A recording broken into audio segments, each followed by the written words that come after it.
কত দুকাবাজি করবেন? সংসদের ভিতরের কথাগুলো আজকে আর সংসদের হাউসে নাই, এটা দুনিয়ার সর্বত্র চলে গিয়েছে।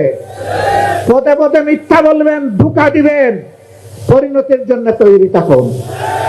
আজকে ভোরবেলা ফজরের নামাজ পড়ে বরিশালের উদ্দেশ্যে রওনা করলাম। আস্তে আস্তে ভাঙ্গা পর্যন্ত মোটামুটি একটা অবস্থায় আসলাম। ভাঙ্গা ছেড়ে যখন বরিশালের রাস্তা ধরলাম, তখন দেখি যে ভাঙ্গার পরেই ভাঙ্গা রাস্তা শুরু হয়ে গিয়েছে। পুরাটা রাস্তা বঙ্গোপসাগরের পানির ঢেউয়ের মতো। রাস্তা আবার মাত্র 2 লেনের, একটা বিভাগীয় শহরের রাস্তা, তাছাড়া পাশে আছে কুয়াকাটা,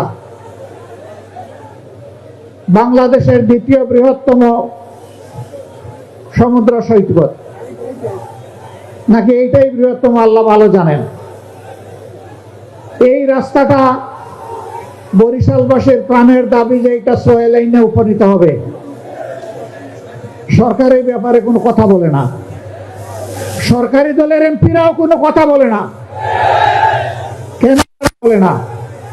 কেন তারা জোরে আওয়াজ তুলে না?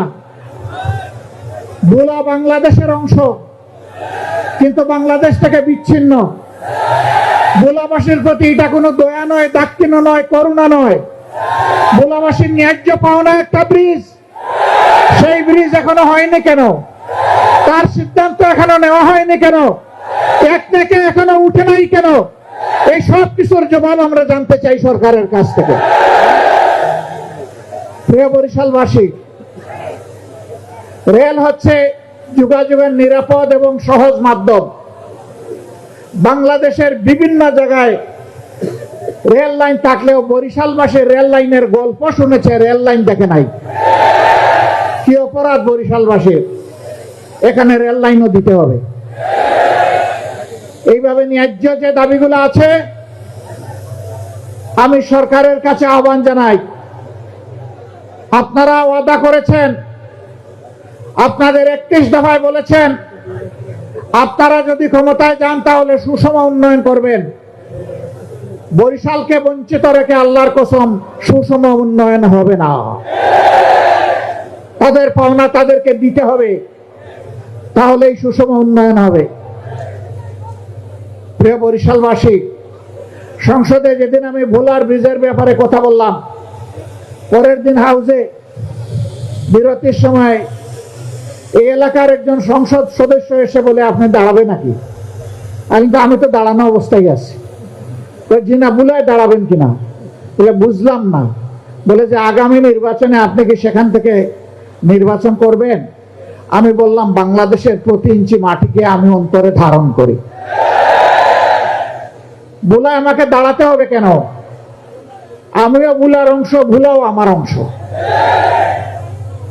আমার হৃদয় থেকে বাংলাদেশের 1 ইঞ্চি জমিকে আলাদা করা যাবে না ইনশাআল্লাহ।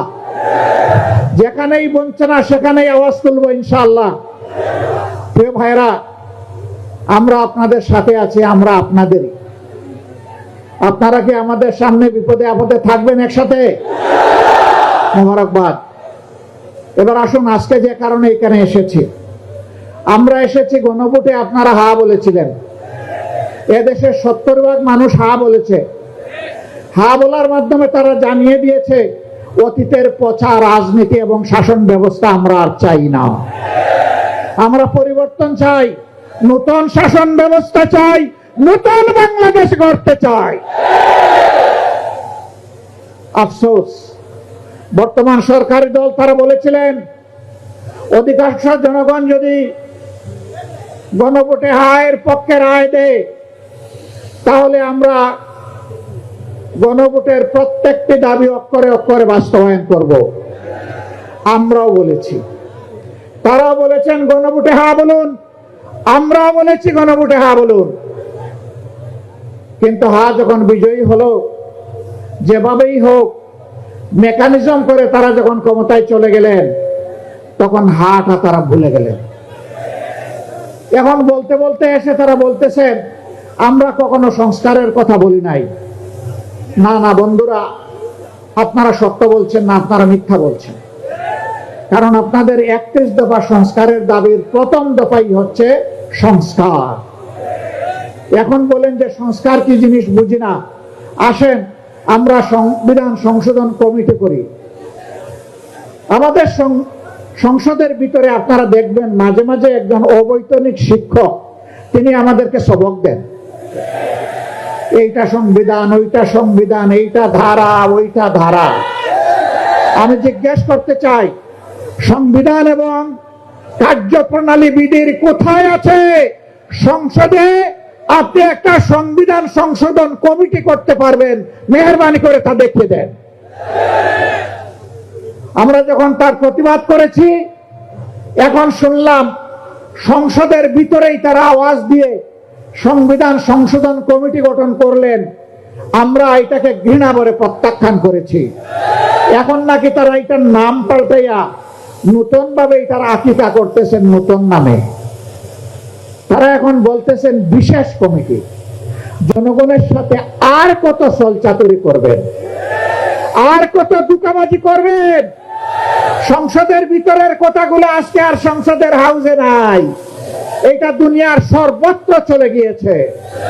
পদে পদে মিথ্যা বলবেন, ধোঁকা দিবেন, পরিণতির জন্য তৈরি থাকুন।